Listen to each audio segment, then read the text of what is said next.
जहां supreme court में वक्फ कानून पर सुनवाई के बीच भारी हलचल है। मुर्शिदाबाद हिंसा और वक्फ कानून के विरोध में ममता बनर्जी थोड़ी देर में इमामों से मिलने वाली हैं, तो वहीं बीजेपी ने हिंसा में मौत पर शहीदी दिवस मनाने का ऐलान किया। बंगाल में वक्फ पर आर पार है, जबरदस्त सियासी तकरार है। ममता बनर्जी याद रखिए ये कह चुकी हैं कि बंगाल में ये कानून तो लागू नहीं होने जा रहा है, लेकिन विरोध और हिंसा की तस्वीर भी आपको कहीं और से नहीं बंगाल से ही नजर आती है। मुर्शिदाबाद और भांगर किस तरह से प्रभावित हुआ वो भी हमने तस्वीरों में देखा। किस तरह हिंदू जो परिवार है वो पलायन करने के लिए वहां से मजबूर हुए, नाव का सहारा लेकर मालदा पहुंचे हैं, ये भी हमने आपको दिखाया। तो फिलहाल इमामों से मुलाकात करेंगे ममता बनर्जी। विरोध और हिंसा पर तनातनी है और मुर्शिदाबाद पर हिंसा की रार है। बीजेपी शहीद दिवस मना रही, क्योंकि जिस तरह पिता और पुत्र को घर से निकाल कर मारा गया था, उसको लेकर बीजेपी लगातार पीड़ितों से मिल रही है, परिवार से मिल रही है और प्रदर्शन भी कर रही है। वहीं ममता बनर्जी वक्फ कानून के खिलाफ है, लेकिन विरोध के नाम पर हो रही हिंसा पर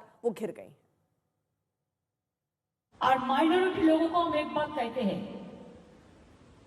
देखिए आप लोग को दिल में दुख हुआ है वॉका प्रॉपर्टी के लेके, आप भरोसा रखिए बंगाल में ऐसा कुछ नहीं होगा जिसमें कोई डिवाइड एंड रूल होगा। आप लोगों ने एक मैसेज दीजिए कि सबको एक साथ में रह के बचना है, जियो और जीने दो। इसके लिए बेसब्र होने का बात नहीं है। हिंदुओं को जागना चाहिए और हिंदू अगर एक बार उतरे, 70% हिंदू अभी भी है, अगर एक बार हाथ में तलवार लेकर जरूरत पड़ी तो उतरे तो बहुत बड़ी परेशानी ममता बनर्जी को संभालना। बीजेपी के अध्यक्ष है, आप अगर इस तरह से बात करेंगे तो हिंसा और नहीं भड़केगी।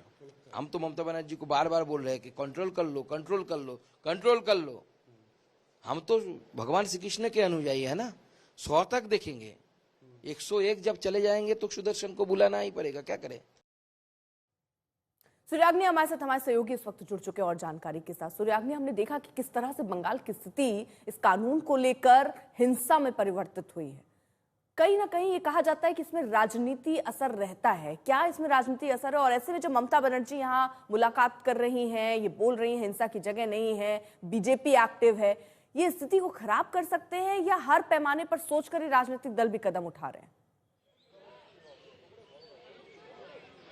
देखिए, जो देखा गया है कि जब भी कभी भी कहीं पर भी हिंसा होती है उसके बाद पॉलिटिकल पार्टीज जो हैं वो आरोप प्रत्यारोप करते रहते हैं और ये कोई नई बात नहीं है, बहुत अरसे से ये चल रहा है। और मुर्शिदाबाद के वायलेंस के बाद भी हमने वही देखा है, एक तरफ बीजेपी आक्रमण कर रही है स्टेट गवर्नमेंट ममता बनर्जी पर तुष्टिकरण की और लॉ एंड ऑर्डर फेलियर की, दूसरी तरफ ममता बनर्जी तृणमूल का दावा है कि बीजेपी बाहर से लोग ला रही है। तो ये सब जो है ये देखा ही जा रहा है, ये ऐसा नहीं है कि पहली बार हुआ है। हाँ, लेकिन जो फिलहाल की स्थिति है, मुर्शिदाबाद की कहे या भांगर की कहे, दोनों जगह पे ही फिलहाल सिचुएशन पहले से थोड़ी ठीक है। और यहाँ पर जो आज ममता बनर्जी खुद इमामों और मौज़िमों से मिलेंगी नेताजी इंडोर स्टेडियम में, कुछ ही देर बाद शायद करीबन 1 घंटे के भीतर मीटिंग जो है वो स्टार्ट हो जाएगी। इसी के अंदर मीटिंग जो है वो होने वाली है। नेताजी इंडोर स्टेडियम में ममता बनर्जी खुद आएंगी, मीटिंग करेंगी।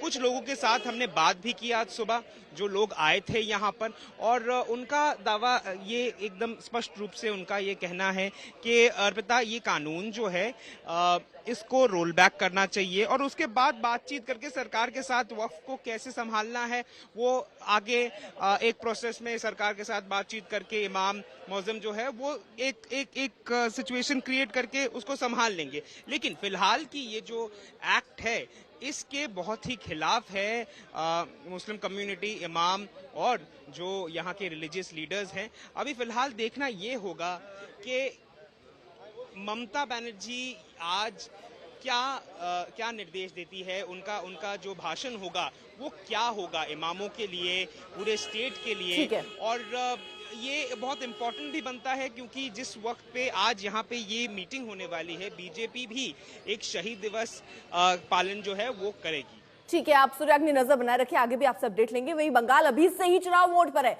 यही वजह है कि हर बयान के चुनावी मतलब निकाले जा रहे हैं। घटना जो बंगाल में हुई इसका पीछे भारतीय जनता पार्टी के हाथ है। एकदम मैं दावे से कह सकता हूं कि भारतीय जनता पार्टी चाह रहा है कि धर्म धर्म में लड़ाई लगा दे। दूसरा स्टेट से आदमी बुलाया है, इवन बाहर के जो राष्ट्र है वहां से भी किसी को भेज के एकदम प्लान करके ये लोग सब करने का कोशिश किए हैं।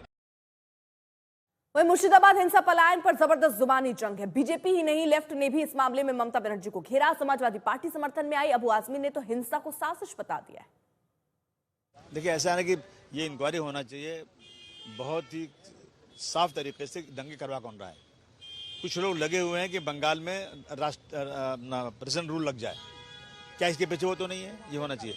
और मैं फिर भी कहूँगा अपने नौजवान लड़कों से कि अगर हम कोई प्रोटेस्ट कर रहे हैं ना, तो हमारे प्रोटेस्ट ऐसा होना चाहिए कि हम अपने उन जालिमों के जुल्म को लोगों को बता सकें, लोगों की हमदर्दी ले सकें, ना कि सड़क पे टायर जलाएं, न कहें। और ये मुझे लगता है कि ये जानबूझ करके इसको ऐसा बनाया जा रहा है ताकि एक कोई पत्थर आए और लड़के उस पर जो है थोड़ा गुस्सा हो जाए, सड़क पे भाग जाएं और उनको गोली मार दी जाए, उनको जेल भेज दिया जाए, उनको बर्बाद कर दिया जाए। आने वाली नस्लें उनको याद करें।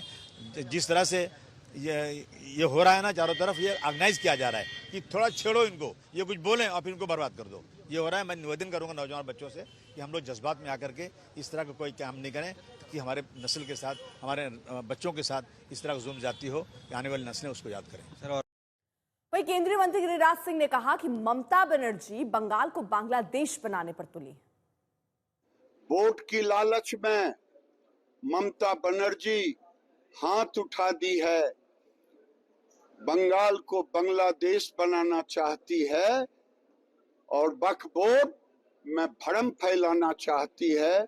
वो गरीबों को हक नहीं देना चाहते, गरीब मुसलमानों को, गरीब विधवाओं को, गरीब बेटियों को। और मोदी जी संकल्पित हैं कि हम दिला के रहेंगे। सीएम योगी ने दंगाइयों के लिए यूपी फॉर्मूला बता दिया है। इन दंगाइयों का उपचार ही डंडा है, बिना डंडे के मानेंगे नहीं। आप देख रहे होंगे बंगाल जल रहा है, वहां की मुख्यमंत्री चुप है, दंगाइयों को शांति दूत कहती है। अरे लातों के भूत बातों से कहां मानने वाले हैं। लेकिन सेकुलरिज्म के नाम पर इन लोगों ने दंगाइयों को दंगा करने की पूरी छूट दे रखी है। पूरा मुर्शिदाबाद पिछले एक सप्ताह से चल रहा है, सरकार मौन है।